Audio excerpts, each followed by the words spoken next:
Hey Winsers, naghahanap ba kayo ng unli kain na less than 500 lang ang budget? Baka dito magugustuhan nyo sa Yolki Toasty sa Dasma. Located lamang ito sa Chera Gracias de Paris, Don Placido, Dasmariñas, Cavite at ang landmark niya itong katabing Jeju Mart. Kilala ang Yolki Toasty sa pagsiserve ng Korean egg drop sandwich pero meron na din silang unli buffet style. May mga posters at prices naman sa labas ng kanilang store at divided yung area ng nagsiserve ng egg drop at unli buffet. Dahil gusto natin ng unli, dito tayo sa Eat All You Want. Self-service dito, kaya nasa labas yung mga utensils na gagamitin natin at mga pangunahing pagkain nila dito.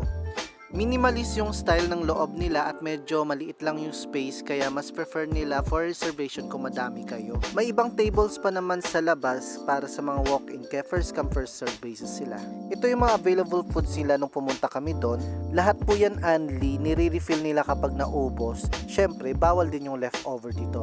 Isa sa mga binabalik-balikan sa kanila itong nilagang baka. Yum yum! Kung gusto nyo pang makamura, abangan nyo sa page nila yung 299 promo unli sangyup wings at buffet na. Sobrang sulit dito at mabubusog kayo kasi bukod pa sa madaming pagpipilian, ang dami nyo ding makakain, kaya dapat ready yung tiyan nyo kapag pupunta kayo dito.